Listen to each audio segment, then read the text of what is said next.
It is organised, violent thuggery, and it has no place on our streets or online. Just reassure you that it's actually really easy, because I don't normally do these things either, but I thought this thing is getting ahead of steam, and I think... Trump humiliates Starmer in public showdown. The headlines say it all, but what's the real story behind this political embarrassment? Isabel Oakeshott doesn't just report it, she dissects Starmer's leadership failures with surgical precision. In today's analysis, we're exposing how Starmer's inability to take a firm stance on immigration has left him vulnerable on the world stage. Is his political fence-sitting finally catching up with him? Stay tuned as we reveal the uncomfortable truths Labour voters need to hear about their leader's greatest weakness. When Donald Trump and Keir Starmer crossed paths at the NATO summit in Washington, what should have been a standard diplomatic exchange rapidly deteriorated into a revealing political spectacle. The encounter laid bare a fundamental weakness in Starmer's leadership that Isabel Oakeshott has been quick to highlight. Trump, characteristically direct, confronted Starmer about Britain's immigration policies, leaving the Labour leader visibly flustered and searching for words. Starmer's carefully cultivated image of calm competence crumbled in real time. Coordinated, we went through some of the numbers. Over 400 people now have been arrested, 100 have been charged, some in relation to online activity. I mean, Nigel Farage is one of the most popular politicians in the country. That's why millions of people voted for him and his party at the last election. The polished lawyer who prides himself on forensic questioning in Parliament found himself on the receiving end of Trump's impromptu interrogation about deportation flights. According to witnesses, Trump pointedly asked, "So you're sending them all back, right?" A simple question that exposed the very policy ambiguity Starmer has been desperately trying to conceal. What's particularly damning is how unprepared Starmer appeared. While his team had undoubtedly briefed him on potential interactions with Trump, the Prime Minister's response was hesitant and non-committal. He mumbled something about working on policies before attempting to pivot the conversation. Trump, sensing weakness, pressed further, making a comment that stunned onlookers. "You know, if you don't send them back, you won't have a country left." Oakeshott has seized on this moment as emblematic of Starmer's leadership style. This wasn't just diplomatic awkwardness, she wrote in her scathing assessment. It was the perfect demonstration of Starmer's inability to take clear positions when challenged directly. He wants the authority of leadership without the courage to lead. For the UK National Crime Agency, and advanced data exploitation improvements for the NCA to boost our collaboration with European partners. He says, "You're not going to be a dictator, are you?" I said, no, other than day one. The aftermath proved equally revealing. Rather than addressing the substance of the exchange, Starmer's team immediately launched into damage control, claiming the conversation had been constructive and forward-looking, political speak that fooled absolutely no one. This reactive scrambling stands in stark contrast to how other leaders have managed Trump's confrontational style. Former Prime Minister Theresa May, despite her many political struggles, successfully navigated interactions with Trump by coming prepared with clear positions.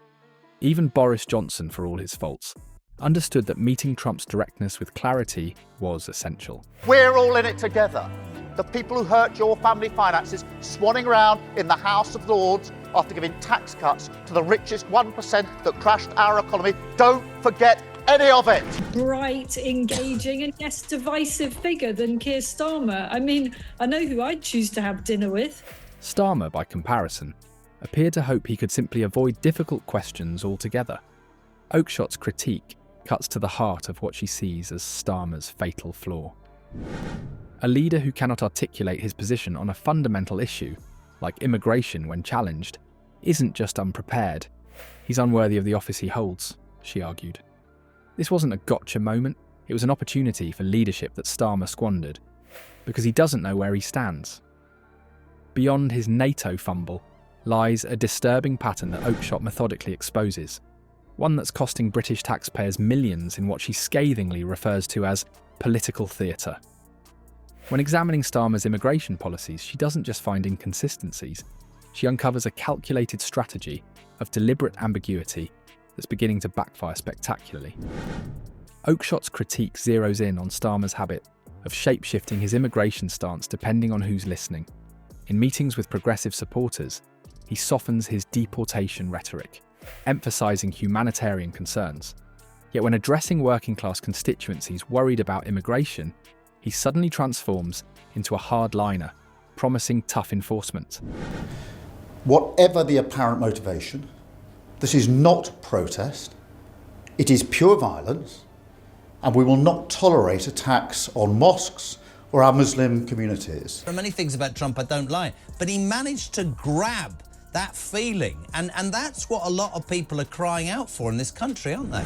This isn't skilled political manoeuvring, according to Oakeshott. It's the behaviour of a man terrified of alienating any potential voter that he can't even come up with a clear stance on the issue. What makes this political tightrope act particularly damning is how it manifests in policy implementation. Oakeshott points to the Albania deportation agreement as a prime example. She highlights instances where Starmer has given completely contradictory statements about the very same policy within days. To one audience, he suggests the agreement demonstrates firm resolve.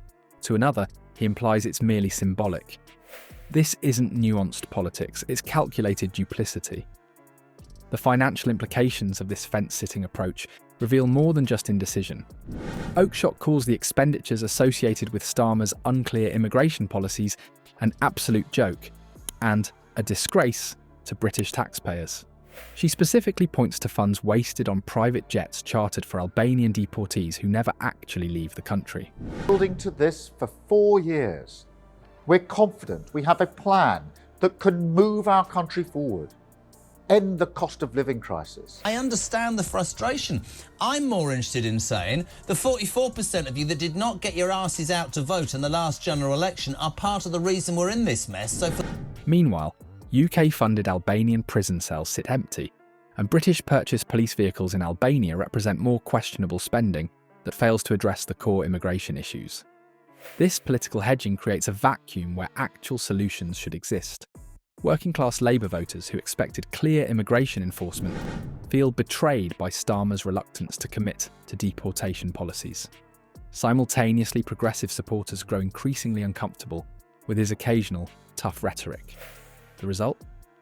A growing trust deficit that polling data confirms is expanding precisely around immigration issues. Perhaps most damning is Oakeshott's assessment that this isn't merely political calculation, but a fundamental character flaw. In her view, Starmer's indecisiveness on immigration stems from a deeper inability to take principled stands on difficult issues. His approach isn't the strategic positioning of a shrewd politician, but the defensive reaction of a leader without core convictions. Wanton violence alongside racist rhetoric. So no, I won't shy away from calling it what it is. Far-right thuggery. Local MP.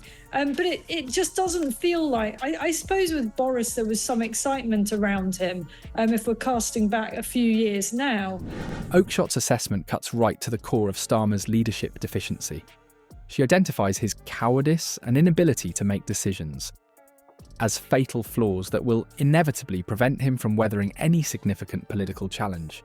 Her critique transcends the embarrassing Trump encounter, exposing a pattern of leadership fundamentally incompatible with high office. What Oakeshott reveals is a leader more concerned with avoiding offence than standing on principle, a recipe for failure in today's political climate, where voters crave authenticity. As she pointedly observes, Starmer lacks the conviction necessary to lead effectively, suggesting his political survival is increasingly doubtful against the coming storms of governance.